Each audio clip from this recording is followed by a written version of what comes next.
right, Air Force guys, we got the Tex Rex in the mail. And I wanted to go over just the open box video over a few things that it might be a bit confusing to start off with, because this is not the standard Texan 50 cal. Because they've upgraded everything. There's a few more tweaks to the tuning, kind of based on what you want and how you want to set it up. If I remember correctly, I think the gun comes kind of set up average for my, my 385 grain bullet. Now, this manual is very important, okay? Importante, very important, because there's some goodies in here that's not in the regular stuff. So first I wanted to go over, this is my little $9 rubber butt pad from Amazon, so that doesn't come with it. Your shoulder bracket, bottle clamps, it's doubled up, it's pretty heavy duty, that's larger and bigger than before, okay? When you're looking at the bottle, you'll see that the valve stem is different. It's much larger. You've got a different foregrip here, kind of the same pistol grip. The more modern, updated finger guard, trigger guard, finger rail, whatever you want to call it, that's here, okay, than the older version. The other thing, okay, I guess we'll start here, is, when you open the slide, the cocking handle all the way forwards, your power wheel then is exposed, your power dial. This one now has a little set screw on it to help it not, because sometimes they vibrate and kind of move as they, freely rotate. It's got a little screw in here, a set screw, that prevents it from going back and forth. So when you go to adjust this, you'll take that screw out, and it just kind of screws into the plastic. So make sure you've got a nice flat head screwdriver that fits, because it's really short and it's hard to get your fingers in there when you put it back in. But other than that, the standard rotating or forward decreases your power as the hammer and the spring hits the plunger, and coming back towards the rear of the rifle, towards the bottle, is your increase in power. And that's usually where I start, is at full-blown gonzo, and then I work my way up. So you can do it either way. Okay, so there's the power dial and the set screw I talked about that aggravates me to no end. I colored that with a bronze Sharpie just so it would show up better in the video. There's your marks, low to high, what I call power. So, 1, 2, 3, 4, 5. And this is the number 5 is where I normally set everything. But this seems to have enough juice that it's, come here you, see, that's what drives me nuts. This thing spins. Anyways, this is with the handle all the way open. I'm right between 1, 2, 3 and 4. So that's kind of where I've got it set. More give or take factory setting. So I'm leaving this alone at the moment, and we're just focusing on the little port screws that go inside for your valve. So let's get back to the video. I just decocked it. Do you guys see that? So I'm just bringing it down just a fraction, that as soon as that safety is released, then you can pull the trigger and it decocks it. You're not dry firing the whole beast. You never want to dry fire this. But as you look at the valve where the air comes out, it's much bigger tube. Okay, Look how beefy this bottle is and that air hole. Look at that hole. That is one huge hole, guys. Bigger bottle, 500 cc's, I believe.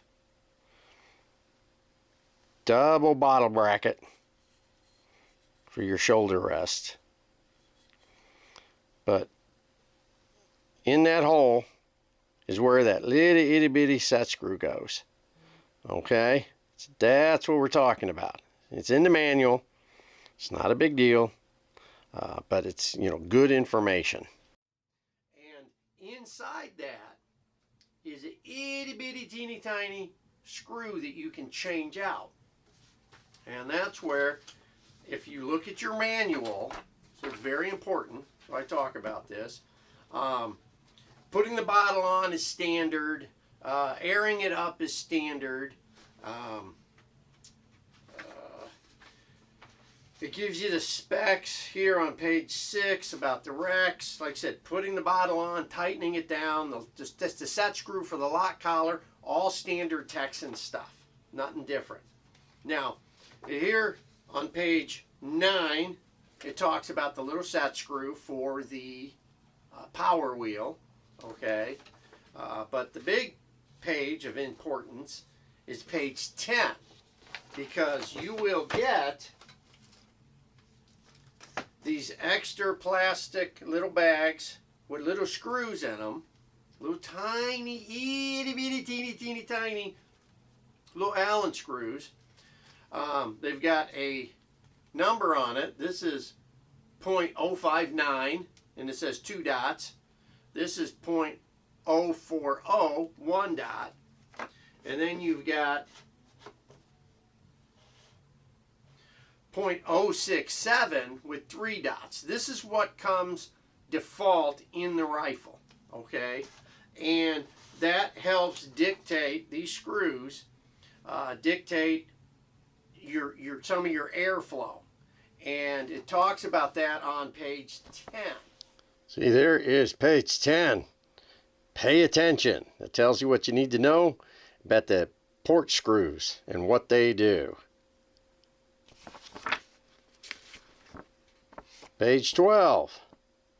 The other important page tells you about your tank. Read it. Pay attention. So usually just leave it at default to start out with. As you get to learn your rifle, then you want to change it up or move it around, then you can swap these out, you know, for less or more power. Of course, I went balls out right off the bat. What can I say? You know, I'm a Vogel. That's what we do. And then your PSI for your tank fill is here on page 12. So really the two most important pages is 10 and 12. Just keep that in mind. This time this manual is very important. And then of course you get, you know, your little screws and your wrench. Very nice Velcro patch. So this is stuff to hang on to. The reason I always recommend these $9, $10 rubber butt pads is when you shoot out of a lead sled like I do, this shoulder bracket just doesn't sit well in the back of the lead sled. So by putting, you know, this on, it helps, you know, and it's a little bit loose and sloppy. Granted, it's $9. It's meant for an AR-15, but it helps sit in the lead sled better. Yeah, slightly shoulder better. So, you know, standard dovetail rail all the way across. I've already stuck on my Mr. Hollow Point extended pick rail adapter because, you know, I never want to put, you know, a high-end thermal or ATN or whatever, you know, on this with and that something's got grips. I mean, this has got 6 screws on the side to grip and then 2 stop lugs. I'll show you how I install that later on, but that's not necessary. It's just for me. You know, I'm Inspector Gadget. I like everything. Okay, so this is me installing my extended pick rail. It's not something you need to buy, but I like, you know, when you're putting thermal and expensive, you know, stuff on, you don't want it on with something small. So what I'm doing basically is just, we're just going to snug this up. Okay. Not super tight, you know, just snugging it because it's, you know, aluminum and steel screws. All right, and then what we've got is we've got these two stop lugs on top. So what I did is I took a, oh, where the hell did I put that thing? Okay, I'll just get another one. All right, so I'll get a colored Sharpie, color the head of the screw, the stop lug screw, and then put it in. And you know, I'll torque it down really good so that transfers onto the upper rail. And I'll do it on this side too, do the same thing. Then put this here so I don't lose it. Then we'll take this off, you know, because this Tex Rex has a lot of kick and I don't want this rail creeping on me.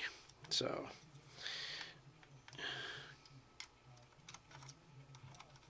oh, that's right, there's more. We got 6 side screws. It's a lot of screws. So then what I'll do is I've got the 2 spots that are there. And then you want to get some type of a rag or a towel, you know, something to protect your internal mechanisms from shavings. And then I'm going to take the drill and just, you know, just go down a little bit. I just want to make a small, just a small divot. I'm not quarter, you know, not even a quarter of an inch. You know, do it here, shake all the stuff off, then come back, wrap this, do the same thing. I'm just creating a small pocket that the stop lugs, you can even see that the stop lugs will fit in. You know, and some guys, oh, I'm afraid I'm going to drill it or I'm going to ruin it or whatnot. This doesn't have anything to do with any internal mechanisms, okay? It's just so these 2 stop lugs have a place to go. Then I'll put these back in just loosely.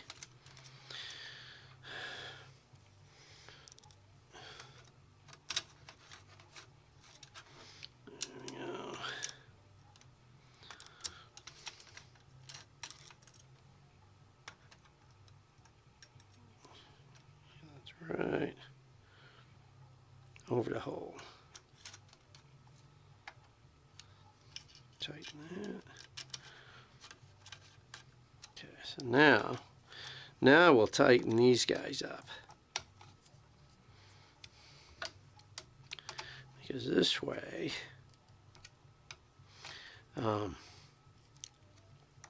it's not going to slide when we slap the old thermal on there. You know, I never want to put, you know, thousands of dollars of scope on with some little itty bitty thingy. See, in this way I'm not having to torque and seize up these screws.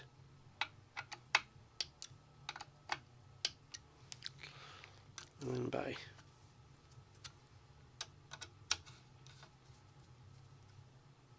bingo. Bingo. Now this is never going to slide, okay? And I didn't have to crank the hell out of these where I'm stripping them out. So, you know, it's not a hard job. Some people aren't comfortable with drilling, but you know, if I can do it, you can do it. But this is, you know, this is a Mr. Hollow Point item, not an Air Force item. So that is your start.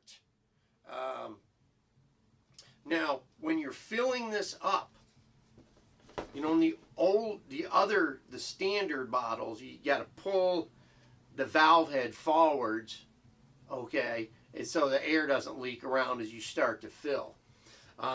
Same thing on this one is I started to fill it slowly at first, you know, and the air was coming out. It was seeping past the valve, you know, the valve wasn't locked shut all the way. So what I wound up doing is I opened my tank quickly to give it a burst of air to pop it closed, to make sure it's sealed closed. So just keep that in mind. Also remember, if you hot fill this gun, this bottle really, and this gun has nothing to do with it. Anytime you hot fill an air rifle, is the bottle cools down, the PSI is going to drop. So I filled it to 4,500 and it's dropped down to 4,000. So because I hot filled it. So now I'm going to put it back on. We'll juice it back up, put a scope on it. But that, at the moment, that is our, you know, out of the box setup. Most of it is pretty much standard, like all Texans. You know, you got your, you know, your fill nipple on this side. This time we've got a larger gauge, 6,000 PSI for reading. This is the long barrel setup. I don't know if they'll make a short barrel yet. But you know, you see what happens as time goes on. But I am stoked. The Air Force really did nice on this. It's so beefy right around here where the bottle goes in. I mean, it's just, as Tim Allen would say, it's manly. Ooh, ooh, ooh. So, everything's looking good. Later on down the line, I'll probably get a wood stock for this from Doug Russell at Mad Dog Stocks, because with the power this is going to generate, I think it deserves the best of the best. So, you know, since I mostly sit on my big 60-year-old behind, I don't really worry about toting things in the woods. I'm mostly in a blind resting out the window. So I don't care if I add a few more pounds. So, that's the out-of-the-box setup. We're going to get some slugs, get the chronograph set up, and of course, because the suppressed models, if they decide to make one with this, always come out after the regular. It's usually long barrel first, then the carbines, then the suppressed, I think. But it's usually down the line, so 6 months to a year from now. But this is I think this is going to be the pig killer this year at Uncle Ted's Hacienda. For you new guys, that's Ted Nugent's Pork Slam that we do every year in October. So, yeah, we're going to have fun at the Pork Slam this year. Still got a couple of spots open. So, let's get a little more air in this. We'll get a scope on it, and we'll get it set up. But again, I have to say thank you to Air Force down there, as I say, the Dallas-Fort Worth Neighborhood Airlines. And Yvette, you're the bomb. Thank you so much. You guys are the best. This is great. And one day I'll hook up with Ton, except I don't have tattoos on my baldness. We can be the Ball Brothers, like Mario and Luigi.